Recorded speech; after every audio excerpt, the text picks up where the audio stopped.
So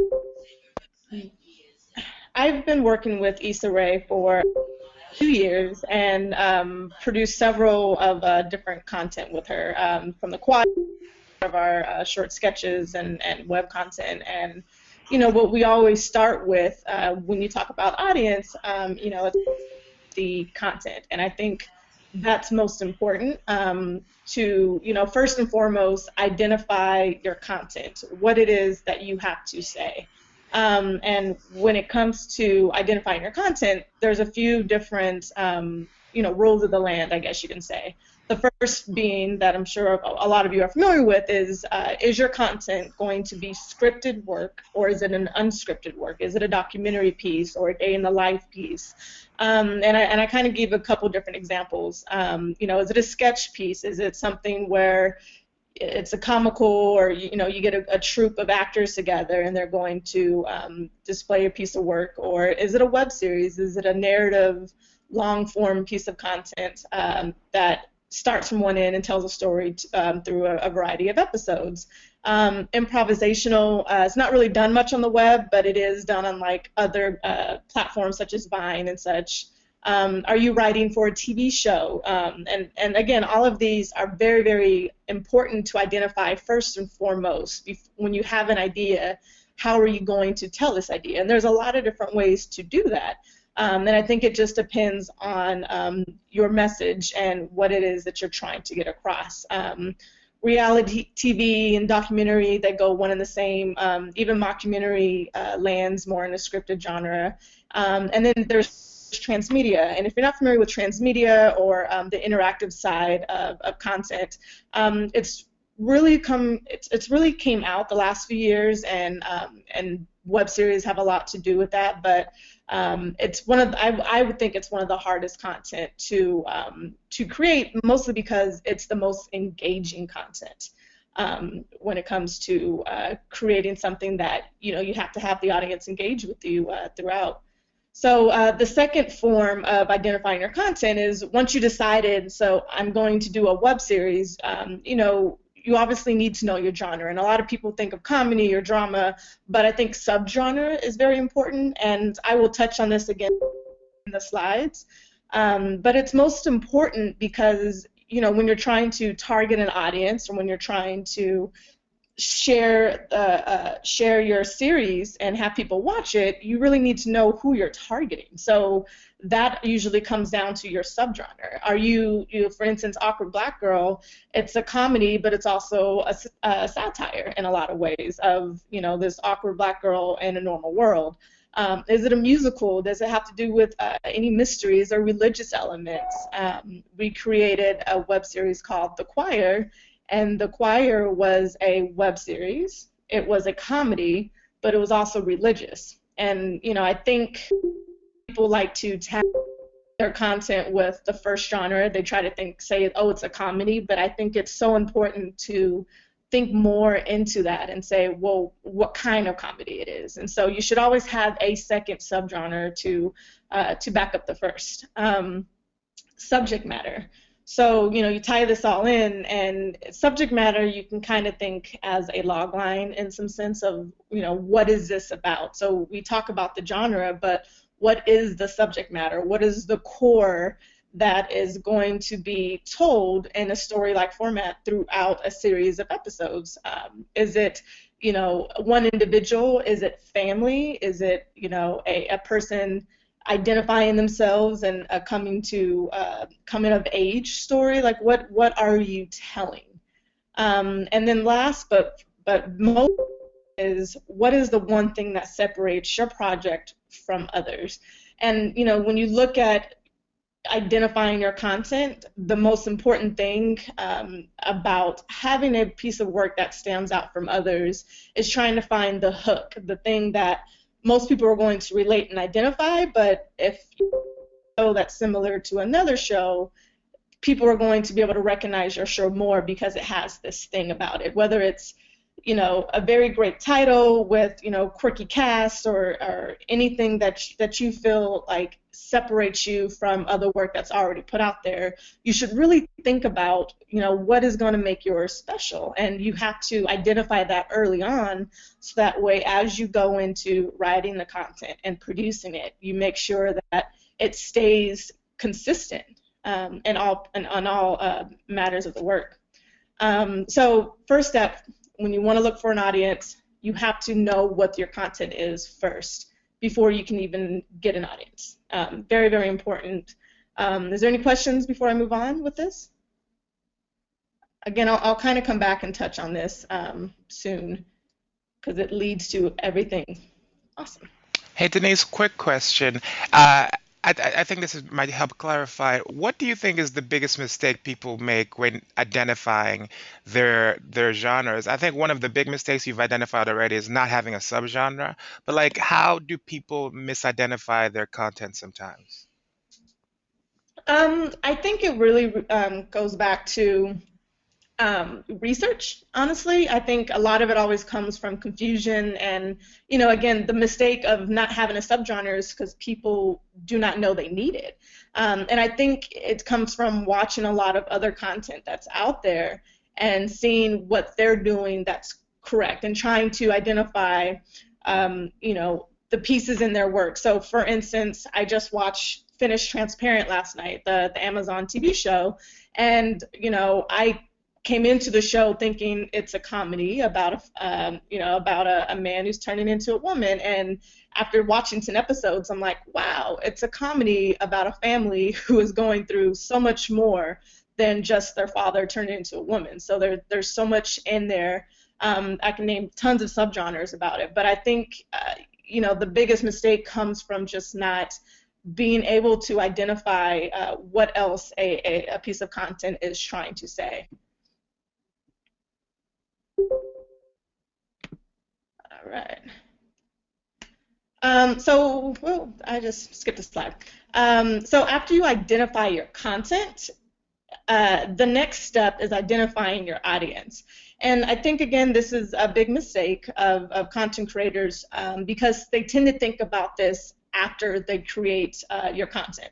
And this is something you need to be thinking about in development. This is something you have to be thinking about when you're coming up with an idea. And it's very, very important because, again, you can't market a show and you can't try to find an audience until you know who you're looking for and who you're creating the content for. And a lot of times, the content will bring an audience, and you will kind of establish that audience. You'll be surprised at who's watching your show. But a lot of other times, you're creating content for a very specific kind of people or a niche. So, the couple questions that you should think about is, what is the ethnicity? Are you making this for all people of any ethnic backgrounds? Are you making this for African Americans? Are you making this for a Latino audience? Be very specific in who you think your story will be relatable to most.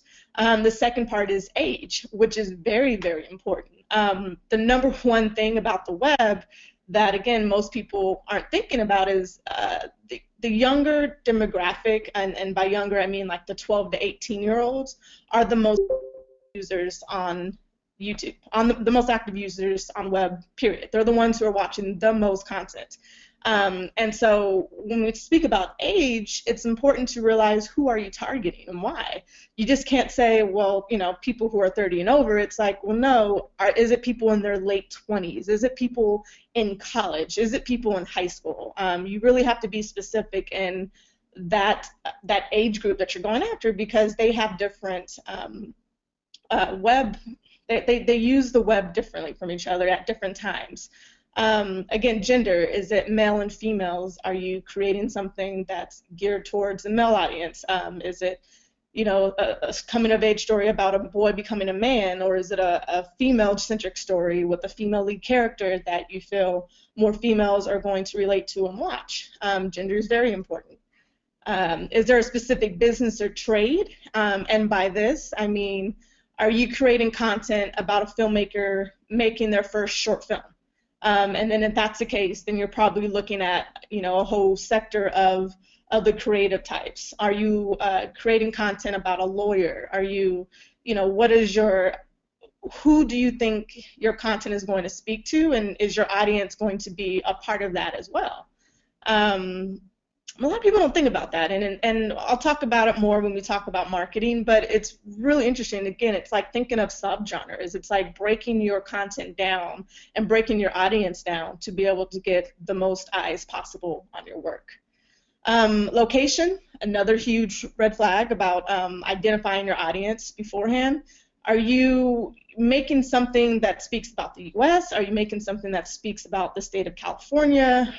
Who do you think in the world or in the U.S. is going to watch this content the most? When you market towards a certain audience, it's really, really important to think about who is watching and how, and we'll talk about Google Analytics, and we'll talk about being able to see where some of your audience comes from. But in the beginning, you should start to think about who you're going to target, because especially if it's like a world piece of content, there's so many different other types of audiences in the world that have different that watch differently. So comedy isn't usually the most universal, because comedy is looked at differently in other cultures.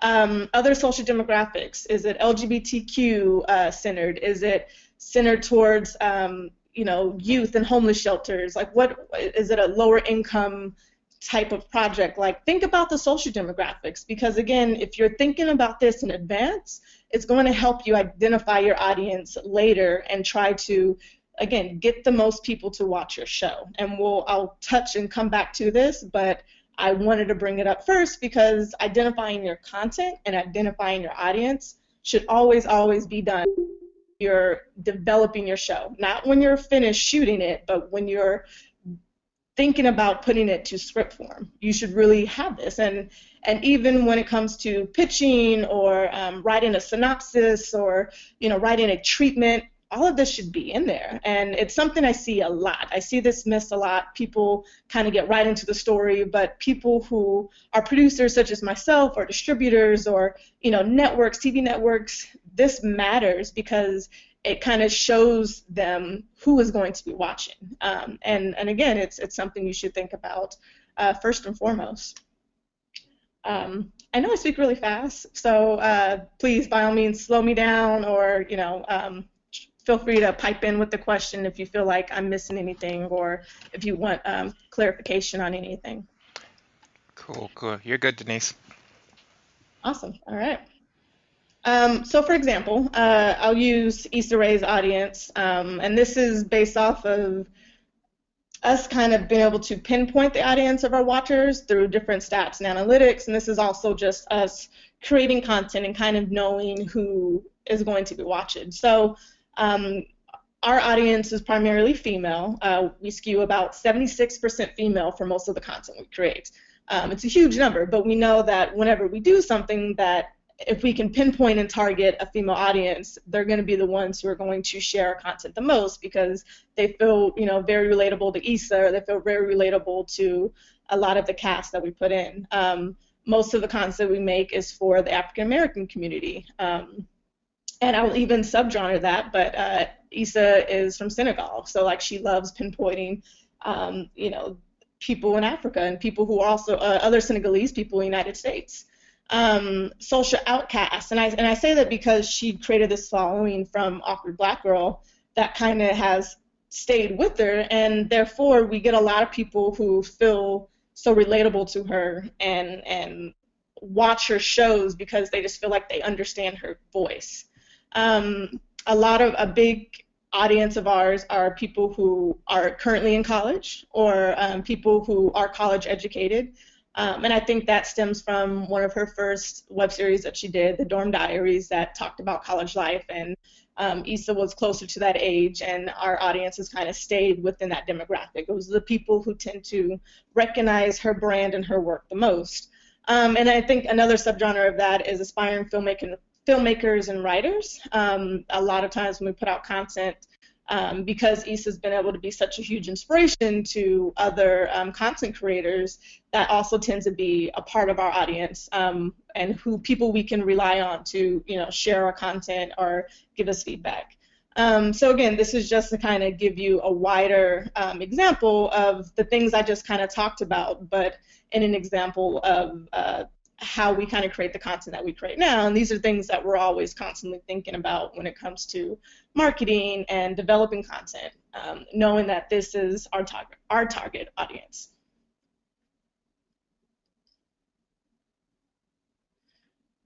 So I want to talk about platforms and distribution. So I'm going to kind of segue into from developing, identifying your content, identifying your audience, and then now trying to identify what is the best platform and way to distribute for you.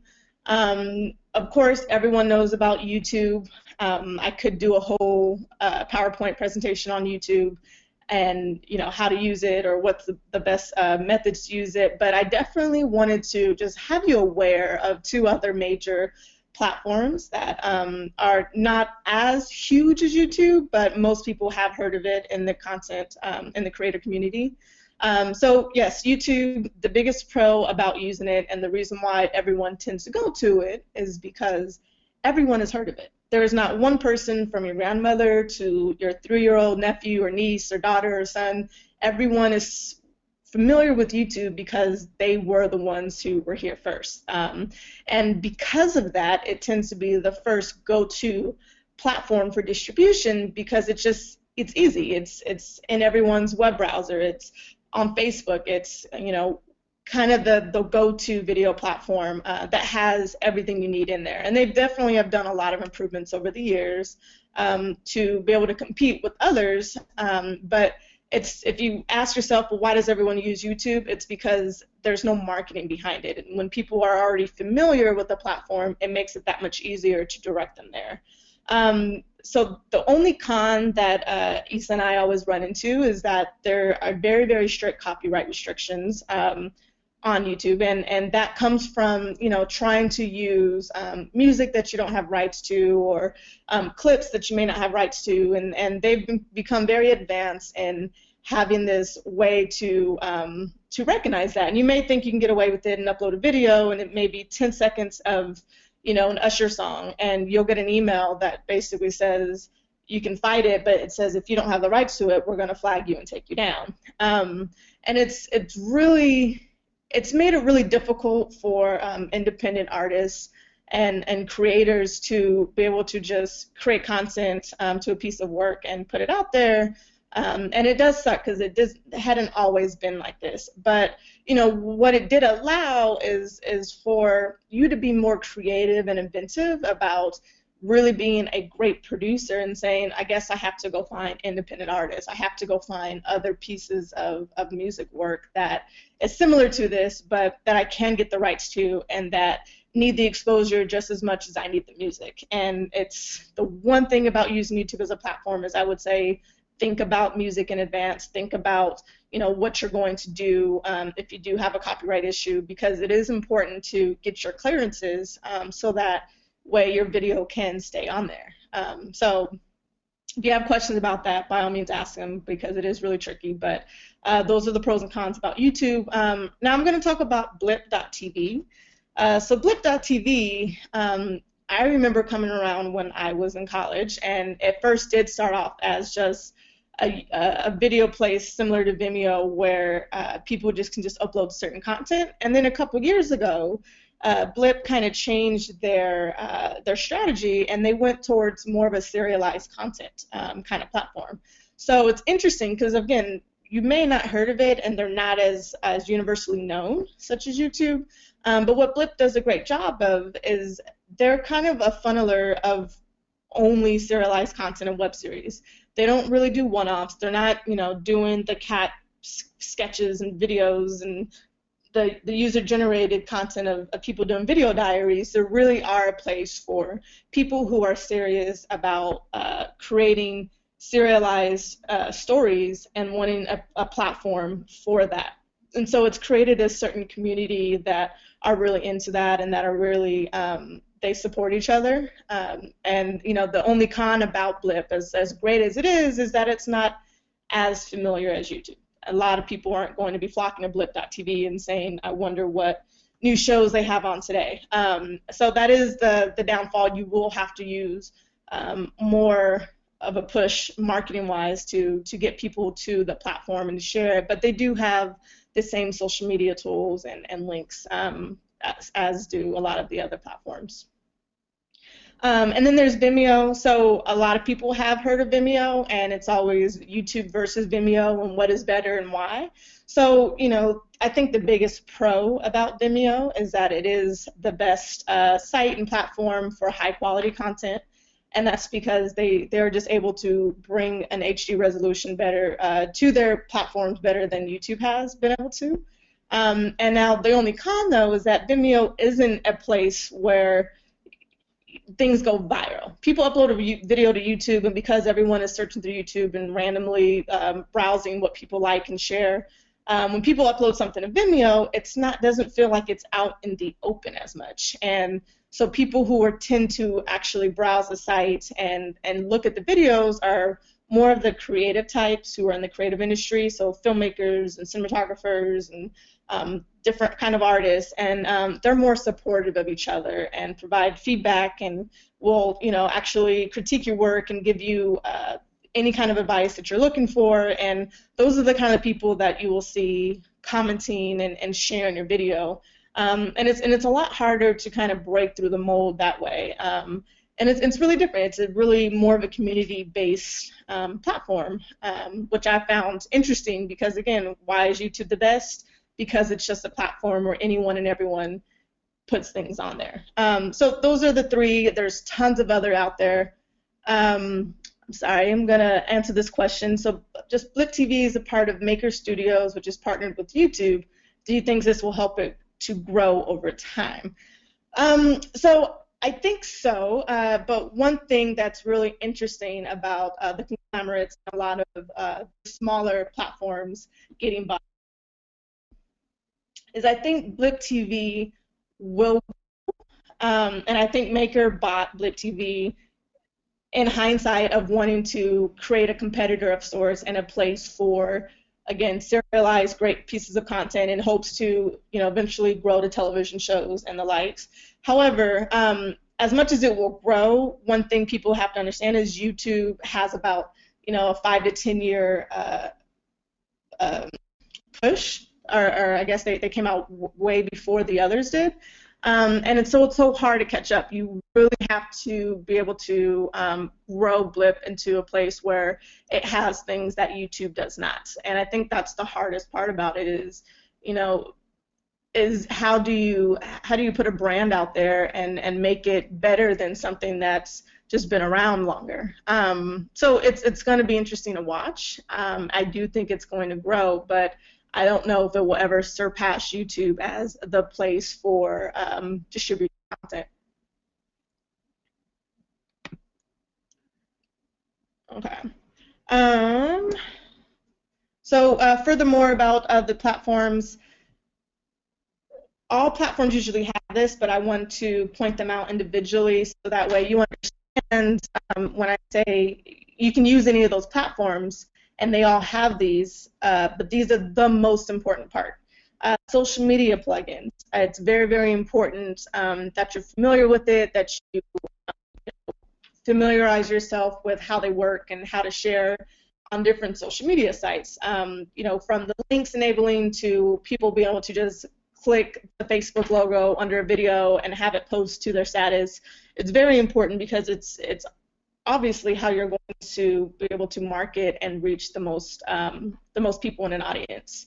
A comment box for viewers. So Issa and I strongly feel that you should have a comment box for your videos because it allows a safe place for your audience to provide feedback, to give their thoughts, to kind of just comment on your piece of work.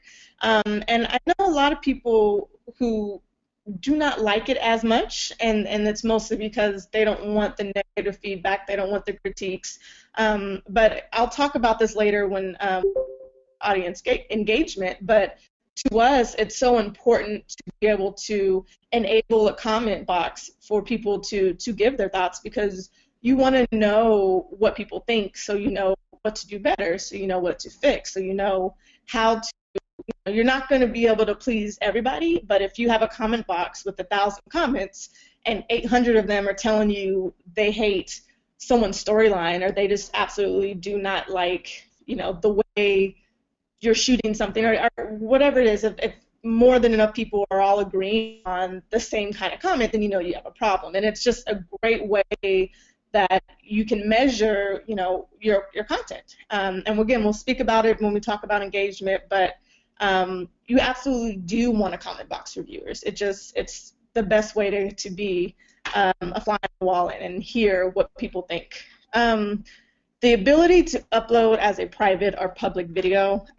So I'm sure a lot of you may be confused on why I say that's an important feature, but I speak on that from a production background. A lot of times we do different pieces of content, and you're working with editors, and it's just so easy and so great for someone to just be able to use your platform and upload the video to private, so that way you can watch it, give feedback, and give them notes a lot more quicker than trying to compress it and upload to a WeTransfer. And then on the hindsight is, it's great to just funnel it out through a platform. So something that we did for Color Creative is we uploaded the pilots privately first, and we're able to send those around to industry people and to friends and get feedback. And then we were ready, and we didn't have to pull the video down. We just made it public. It was already kind of on there, and it was a way to save us time of having to upload and re-upload. And it's something that I think is really important, because it does give you the flexibility in pre-production and before you actually get ready for your launch. So subscription enabled, you want to make sure a platform allows you to subscription based, so that way people can subscribe to your work, so that way you can create a fan base or an audience following. It's crazy how in the YouTube era that we're in, subscription numbers mean everything. And I say that versus video numbers, because someone may have 1 million hits on this one video that they did, but all their other videos only have a couple hundred. And then if I was a TV network and I look at their subscription size and I see that they only have 20 subscriptions, to me, I don't see that they would be they don't have a lot of longevity. They don't have a audience fan base that are going to keep coming back for their content. So they may have 1 million hits for this one video, for this one piece of content. That however, if they release another piece of content, how are they going to sustain that momentum if they don't have a subscription base to immediately know that they have a new video out for them to go see? So it's really interesting how subscription numbers matter, but it's important to be able to create that, and we'll talk about social media numbers later. But again, to be able to have people subscribe to your work is almost like a built-in audience. You kind of automatically have a loyal fan base who are always going to be able to watch your videos or be able to get them as soon as they're created. And then video upload size. This is a very, again, more on the production-based, knowledgeable thing, but if you have a platform, always look into, on the different platforms, researching, look into how big your video, what is the maximum video size that you can have. You want to know this way in advance, so that way when you are exporting your final video, it's not too big, or you compressed it too small because you thought you didn't know it could be that big, especially when you're dealing with HD versus standard def. You want to know what is your maximum size limit. And a tricky thing about YouTube now is that you can upload videos that are 30 gigabytes. But what YouTube does is they'll send you an email, and then you have to respond to their email about like joining some group. It's really confusing. I can't even get into it because Issa had to do with it. But they basically wouldn't let us upload a video of that size just without having to sign off on something first, without saying that we agree to be a part of something. Thank you, YouTube partner agreement. So it's a certain they have a certain maximum size, and if you go over that size, they require you to join them in a YouTube partner agreement. So it's, again, why the video upload size is most important. Maybe you don't want to do that, and you want to not be a part of the agreement, so then I would suggest you compress the size to be a lot smaller.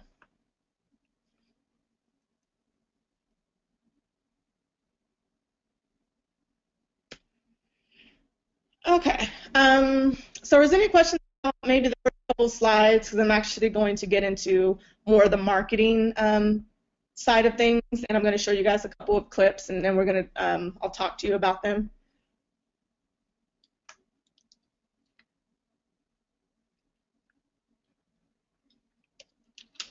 Okay.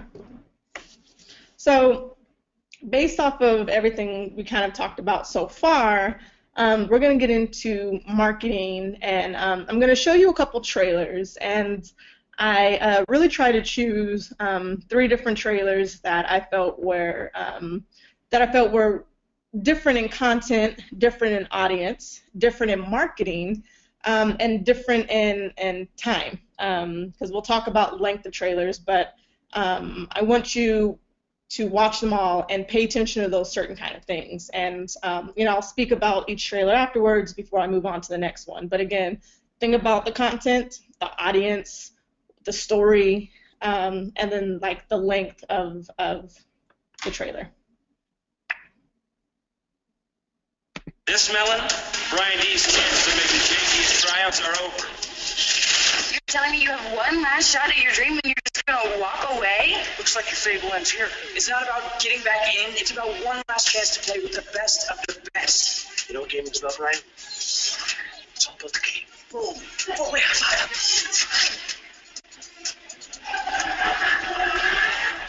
Get busy fragging or get busy dying.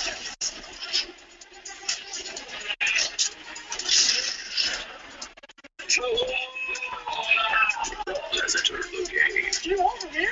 Get over our faces.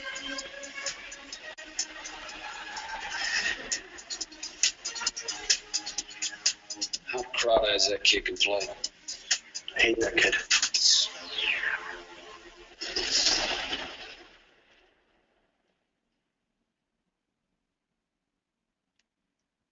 Okay, so Video Game High School, and I'll tell you a little bit of the backstory later after I tell you about the marketing. But Video Game High School is, in a sense, a web series. It was created almost as a feature film, and then they cut it down to a bunch of different web series, to a bunch of different episodes, and put them online. But it's a web series created by Freddie Wong. The audience, if you can tell, if you watch it, you can tell the audience is for probably male-centric, and geared towards a fanboy or a gamer kind of sense. Video Game High School.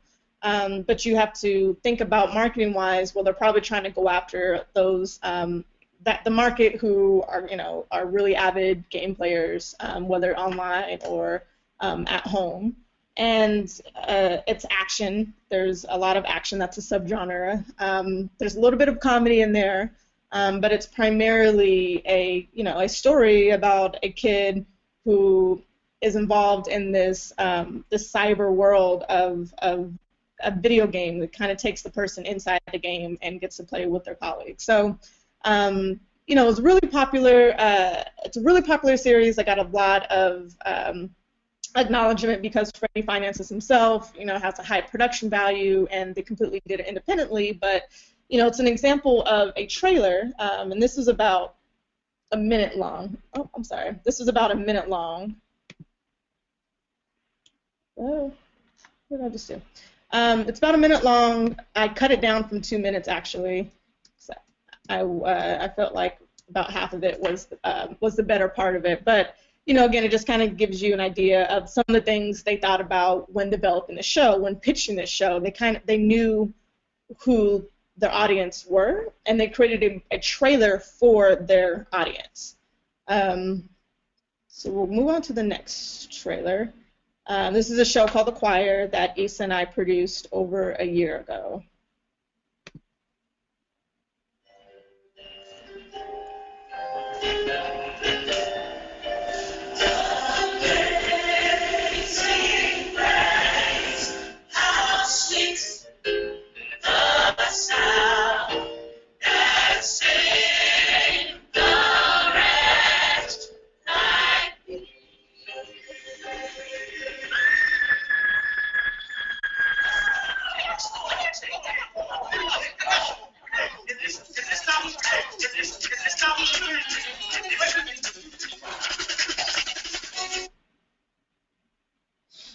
So that was nice and short. We did have a longer version, but that was our 30-second.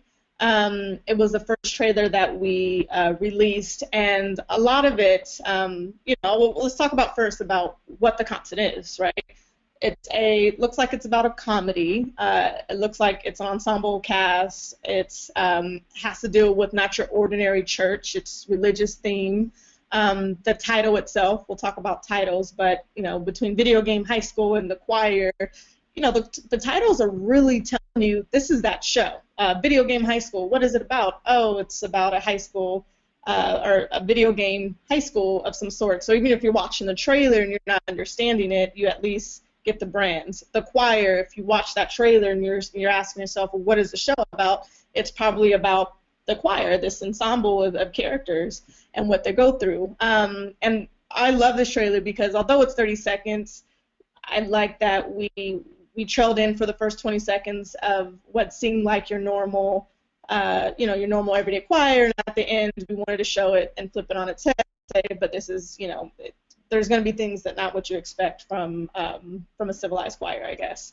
So, it's a comedy and it's all these things, but for a 30-second trailer, we wanted to just hint at the characters and what it's going to be about and not show too much, which is also the reason why it's musically related and there is no dialogue.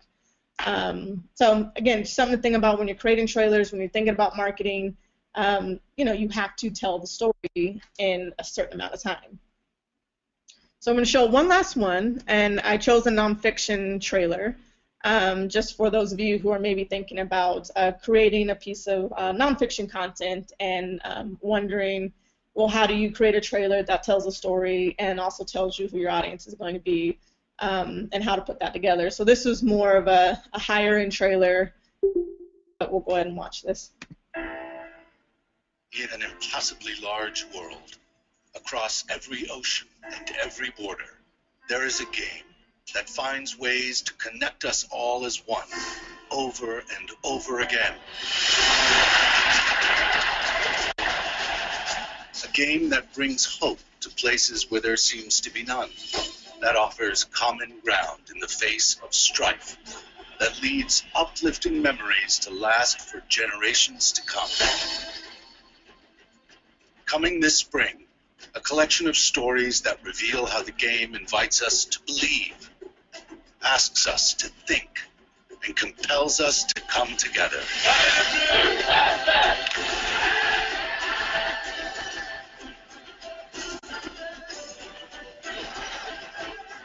A 6-part documentary series coming to Fox Sports 1.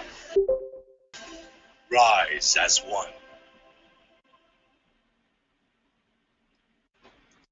Okay, so that was a minute long.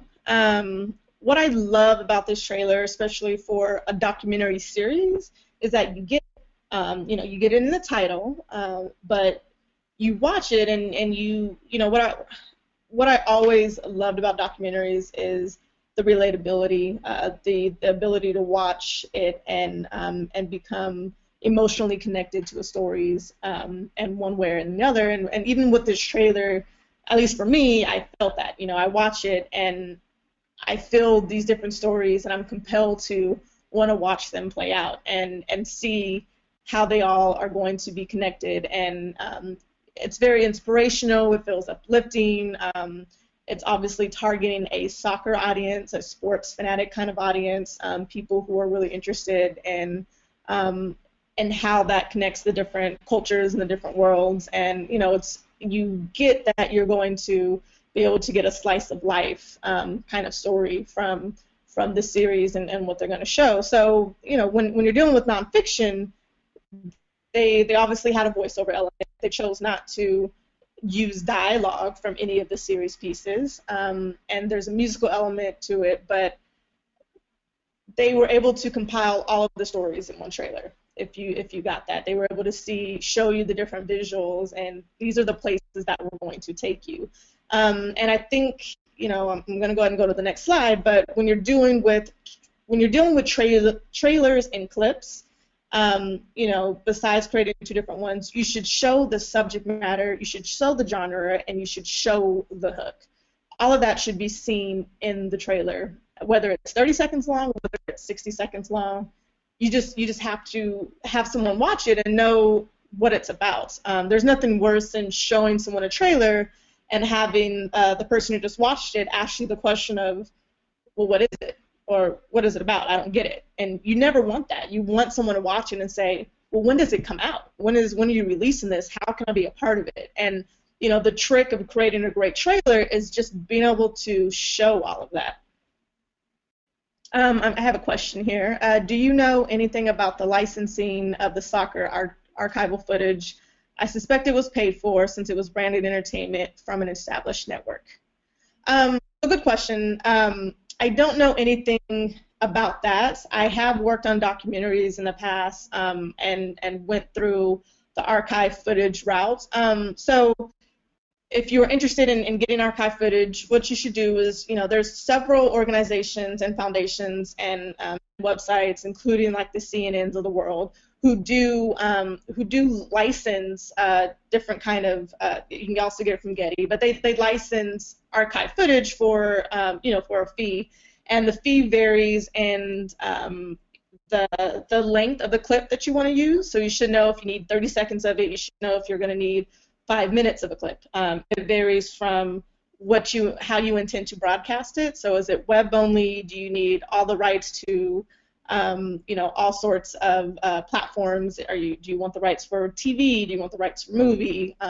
It's usually the more you want, the more expensive it is. So you have to be very specific, license content, but you should know all of those answers as you go into your request, because it makes it easier for them to tell you, well, how much it is going to cost.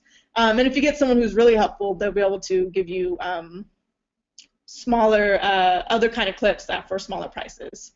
So back to trailers and clips. Again, you should know the subject matter, you should know the genre, you should know the hook, and it should all play in that trailer. So that way, because you know who your audience is, you know how to create that trailer, because you want to put the trailer out there and have your audience that you're targeting see it and want to watch the rest. Another rule of thumb is that you should create a 30 seconds, and you should also create a 60 second, and you may say, well, why do I need two?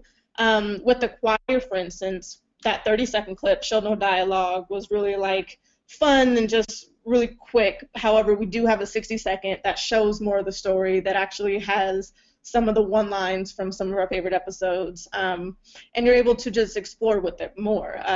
You may not think 30 seconds is a lot of time, but it is, and you can really show a lot more of your show, but with, again, the idea of showing more of the subject matter, more of the genre, more of the hook. And when we talk about a release strategy, you should have two trailers so that way you can release them at separate times. You always we start with the 30 seconds. We like to give people, a little feel for what we're doing, and then eventually a couple weeks we'll release the 60 seconds to kind of widen it up and give people a little more about it. And they do this kind of marketing even for movies nowadays. You'll get a quick, for example, In the Woods. It's coming out in December. It stars Meryl Streep and Johnny Depp and all these huge big names, and it's this really secretive original story of this fantasy land. And they released a 30-second trailer, and they mention Johnny Depp is in it, but you don't see who Johnny Depp is, and everyone was curious and wondering, well, who's Johnny Depp playing, and what is his character? And we all know he's such a great character actor. And just the other day, they finally released a longer trailer, and it was their 60-second or their 2-minute trailer, and it was finally revealed that Johnny Depp is playing the big bad wolf. Sorry if I ruined it for you, but it's just, I wanted to use it as an example of creating two different clips or two different trailers as a marketing technique, and what the difference is and what you can do about that. So they created a smaller, shorter clip trailer without him to create this mystery of awareness for people to want to find out, what his involvement is, and then they finally kind of gave it to you. So now that people who are excited about that are going to want to go see the movie, and I think that was the idea behind it. So let's talk about. Oh, I have another question here. Do you suggest building and that for works of nonfiction or documentaries?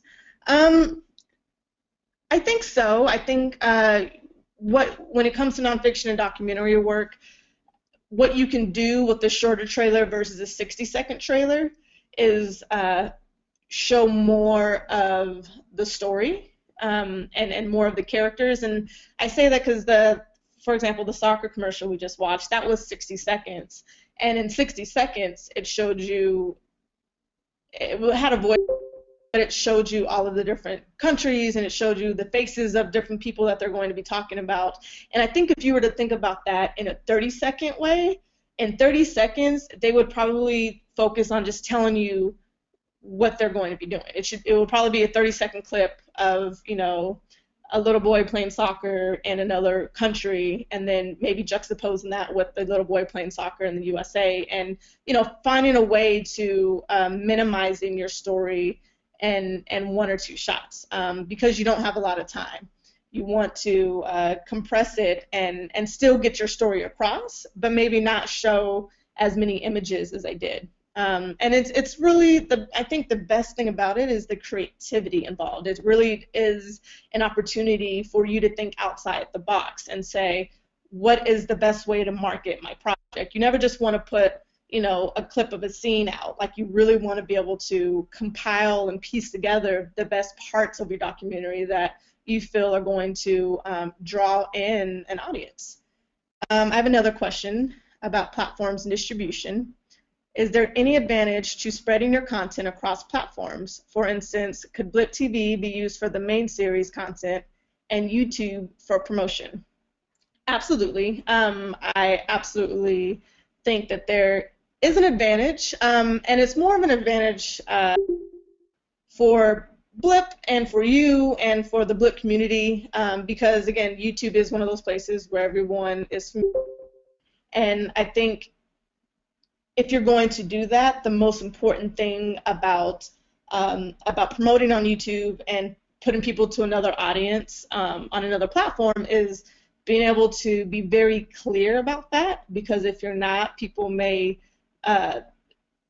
mistake and make the mistake of looking on that YouTube channel. And so if you're going to do cross promotion, your materials, your marketing materials on YouTube have to identify within the trailer, within the comment box, or within the description box, including maybe even a link at the end of the video, an active link at the end of the video, but be very as clear as possible about where they can go to watch your content. So that way there is no mistake. I have another question here. How are you monetizing your videos today compared to when you first started? So monetization, I actually didn't add this slide into my my presentation today because it is a conversation that can go on for hours. But in the short form, I will say our monetization now is pretty much the same as it was, a couple years ago. And you may say, well, how is that? And it's because what Issa and I are focused on now compared to what we were doing when we were just doing Awkward Black Girl is we have this one big show that would have, hundreds of thousands of viewers, and the way monetization works on the back end when it comes to YouTube is that you get paid a certain percentage or a certain amount of cents per se per every 1,000 or every couple thousand views. It's called CPM. It's like cost per mil, which is really like short for thousands, and YouTube aggregates it differently. It depends on, they see how many people are watching it. They see, the advertisers. There's all this thing that goes into the back end, but it's consistently changing. So, you may put out a video and you may get 20,000 views, but that 20,000 views is really going to sometimes compute to $20 in your pocket. And that's the truth. So it always depends on the current CPM rates, the current audience that you have, and again, we may have been making a little bit of money when we had Awkward Black Girl, but now we have a variety of content that we're releasing that all average a different kind of views, and so it varies. You can't ever expect to make $1 million off of YouTube, and that's just the truth. A lot of people who do make any kind of money usually make more money due to brand placements and advertising opportunities that are actually off the platform. And Denise, I just want to give you a chance to make sure you go through some of your important points and let everyone definitely be asking your questions. But because we don't have a lot of time, I just want Denise to finish up, and that way we can go into some of your questions. It looks like actually, because some of these questions look like they're about sustaining audiences and things like that. Okay, yeah, let's. I'll run through this. I don't have a lot of slides either, so I'll finish the slides, and then by all means keep writing the questions, and we'll kind of like go through them at the end. Cool. So back to marketing your project with social media handles. So the main, I guess, the most popular social media these days are. Well, actually, let me back up really quick and introduce marketing your project. So we talked about trailers and clips. What I'm going to kind of go through are what I always feel like are the essentials when it comes to marketing your project. These are the things every project should have in order to maximize your release strategy and make it the most efficient. So again, you should create trailers, you should have a 30 seconds, you should have a 60 second. You should absolutely create social media handles. And you may say, why? Well, the numbers that you have in social media add up, and those numbers will be different than your YouTube subscription. Those numbers will be different from your views on your channel. You should try to aggregate as many social media handles, because when it comes to an audience and building a go-to fan base, these are all numbers that you can present to someone and say, well, these are my loyal followers. This is my loyal audience, people who really want to see my work or really care about this show. So you should create a Twitter and a Facebook, a Tumblr or a Pinterest, and even Vine. Vine is becoming a very useful tool when it comes to marketing short-form content. And then one rule of thumb is to keep the name consistent for all the platforms. And if your show name is taken, then be creative. Maybe spell it a different way. If you guys are fans of Awkward Black Girl, you'll know on Twitter it's Awkward Black Girl, but spelled missing some of the vowels because it was already taken. So it's just you want to try to keep it consistent, so that way people are looking for you on Twitter and then they're looking for you on Facebook.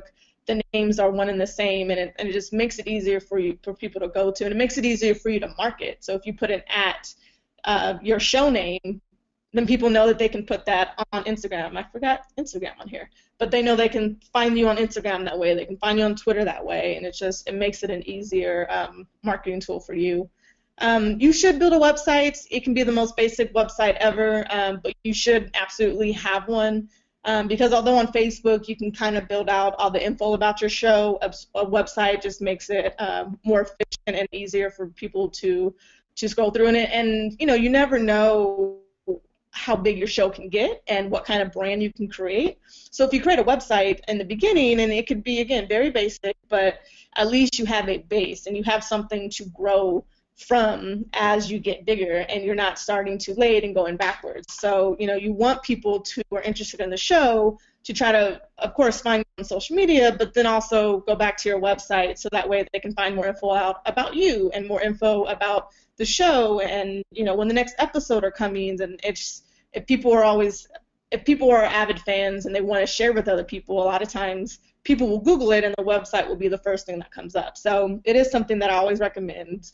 You can use WordPress, or you can use any kind of just basic web creators out there, but I think it's something that everyone should definitely look into. The next thing you should do is contact blogs and the press. Again, if you know your audience, you know who to contact. And you may say, well, how is that? Well, we talked about genre, we talked about subgenre, but if your audience is female and you're looking at diversity and you're saying, I'm trying to target the female Latinos in the United States, then you can sit there and research and look at what are the leading magazines for female Latinos, what are the leading blogs for female Latinos, where are they turning to, where are they getting their news from, and those are the things that you want to contact in order to get your content and spread the word about your content. If you're targeting a college audience, contact the local colleges in your city, contact some of the HBCUs and try to organize a screening with them, or just whatever you can do with people who are relatable to your audience. And we talked about that in the beginning, because this is where it comes into play. And a lot of people don't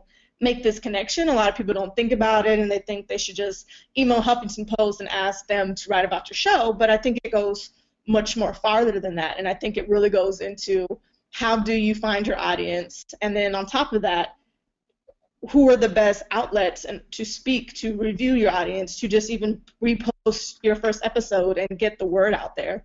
There is a blog for every subject matter, and you have to do the homework and find out what are those best blogs. You can look into finding a PR agency to represent your project, and then they sometimes can help with press placements, or a lot of times you can find ways to contact writers directly from other articles they've written. So if you find a really great piece on Shadow and Act, which is a big filmmaking blog site, and you want them to write a piece, a lot of times they have their emails written in the articles, or they have their Twitter names, and it's up to you to maybe just reach out and just say, hey, here's my project. I would love just a write-up, or I would love, a placement, and it's as easy as that. But, you can't be scared to do it, because for the 100 no's that you're going to get, granted, 1 or 2 of them are going to say yes. And it just is, if you're targeting the right people who feel like your content is relatable to what their outlet is already talking about or what they tend to write about, then they're going to try to help you. Word of mouth, don't be scared to, share it with your friends, share it with your families, your associates, your coworkers, your classmates. Get the word out there as much as possible. Talk about it. Grassroots screenings, again, college campuses, filmmaker groups. If you're a writer and you're part of a Black Writers Association, do a screening for them. Like, try to organize as many grassroots things as possible. And it's not about just doing flyers, but it's about taking your content just off of the web as well and showing people in the classroom setting, in a college setting, and hoping that they will then love it so much that they're going to go home and want to follow you on social media and check out the next episode when you do it. Like, you sometimes have to show people your content off of the platform in order for them to come back to the platform, if that makes sense. I can't believe I got this far behind. Pre-launch, launch, and post-launch strategies. When do you start creating the buzz? I'll go through this quickly, but I will say this is one of my most important things. This is what me and Issa do really well and what we love to do. But everyone should create a launch strategy, and by launch it means think about the pre-launch, think about the actual launch, think about the post-launch, and create a strategy. Get a calendar out, get a piece of paper, and build out a calendar. You want to select dates for your trailer launches. When are you going to launch the 30 seconds? When are you going to launch the 60-second? When are you going to launch your website and start pushing that out there? When do you create your social media handles and start getting followers and start, posting things out there about that? Uh-oh. Can everyone hear me okay? Christian, can you hear me okay? Hello? Yep, I still hear you. Sorry, my computer just did a thing about the internet. Okay, so sorry. Select dates about your press, when you're going to go out for press. When do you want press articles to go out about your content? Do you do it beforehand? Do you want to do it when you launch? And then, of course, select your launch date. And you should figure out all these other dates by working backwards from your launch date. That's always usually the first date we put on our calendar is when do we want to launch? And a lot of times we think about that in terms of, are there other major events happening that could correlate to the subject matter that we're doing? So if you're doing a documentary on, the civil rights movement and what Martin Luther King, or the civil rights movement and, anything about those kind of stories, you may look to Martin Luther King holiday or Black History Month and say, I need to release around this time, so let me work backwards up until my launch date. So that's just an example of, think about your launch date first. Think about, is there anything that, could help me when I launch that creates a buzz to what I'm doing, and then work backwards and choose dates for all of these things. We try to actually use like a good week or two in between each. So we'll do a trailer, then the next week maybe launch the second trailer, and then maybe release the website. And it always just depends on your timeline, how much time you think you're going to need to get the push out there for each thing. And some things to think about: film festivals, holidays, celebrations, events, Quick example for Color Creative, we launched September 23rd because in July, we were finishing up post, and we said, great, we wanted to release at the end of August, but are there any major film festivals, or what's the next Black Film Festival? And we looked up and saw that it was Urban World, and Urban World was happening in mid-September.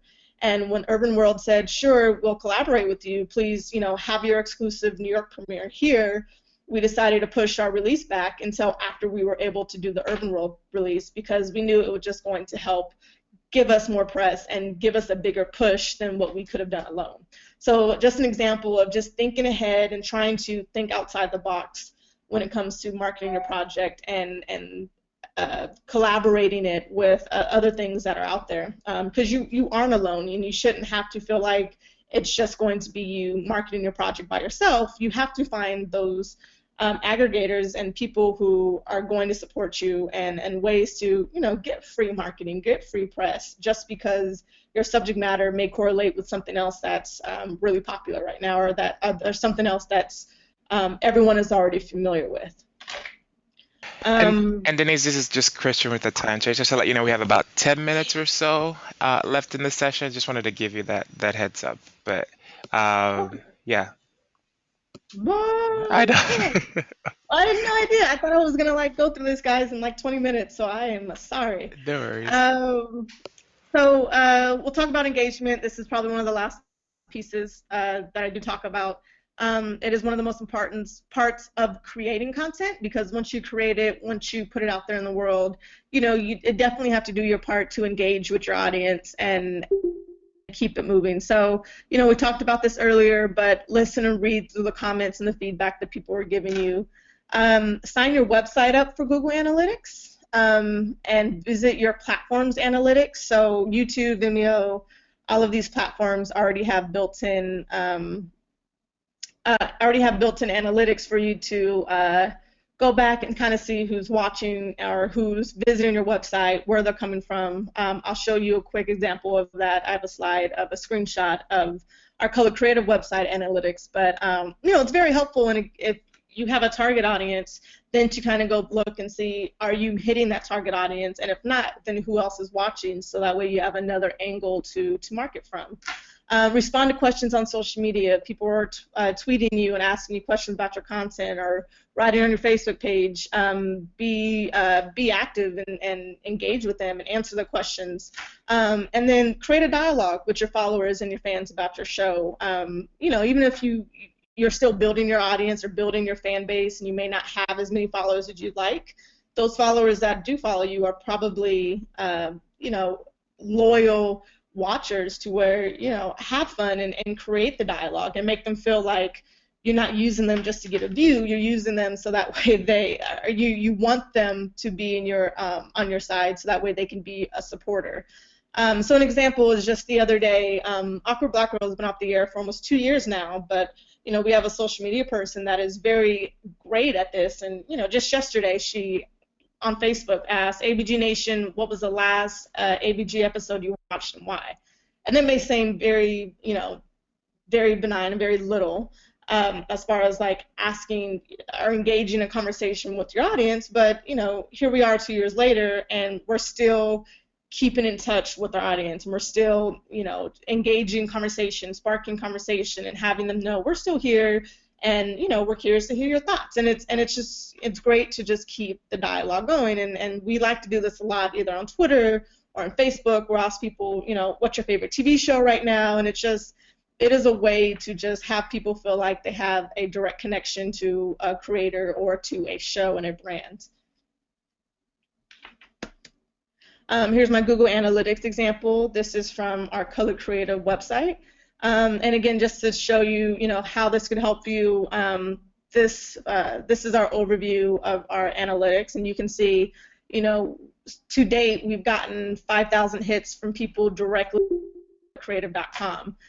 Social is our second, our most follow-up acquisition, where we're getting a lot of website hits from people from social media. So direct is first, people are going to our website, and then second in place, people are are clicking on Facebook links or clicking on Twitter links, and that's helpful to us because we know like we're really engaging people that way, and so we can keep aggressively marketing via social media. Referrals are usually things that come from other articles that are written about us or blogs, or anytime people put a referral link up somewhere and they click on that and they come to our website, that is what that number means. So, this is just one example of the many analytics Google kind of tells you about your website, or that YouTube may show you about your viewers, but this is why it's that important, because it just allows you to think of marketing outside the box and say, how out there, and where am I being the most effective, and where am I not being the most effective, and what do I have to work on harder. That was my last two slides. So engagements, again, don't take any criticism personally. Don't respond to hecklers or haters, people who may leave negative comments on your content, people who may write negative blogs or negative posts. It is what it is, and I think it always puts you, gives you more character for you not to respond. But it is, people always say they don't like to read the negative criticisms, but sometimes you may find something that is helpful. Don't overflow timelines or inboxes with marketing spams, or sending out your link to your episode 100 times to the same person. Be very strategic and be very smart about when and how you're launching, which is why, again, create a timeline or create a calendar and think about how you're going to release your content, so that way you don't feel like your only option is to send out 1 million emails.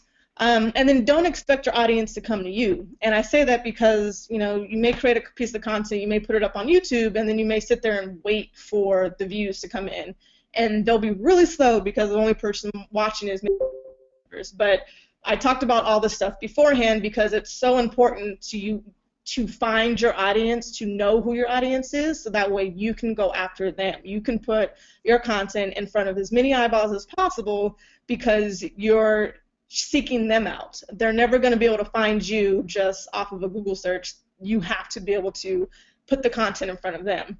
And then always be willing to tweak your content. That goes off of anytime you negative feedback or a negative critique. Again, sometimes they can be helpful, and you have to be willing to change your content sometimes to keep your audience happy. That's my last slide. How creativity and content keeps an audience. No comfortable time viewing limits when creating your content. For the web, it tends to be 5 to 7 minutes an episode. Think about how you're going to end each episode, and again, this is all in development and in the writing stages.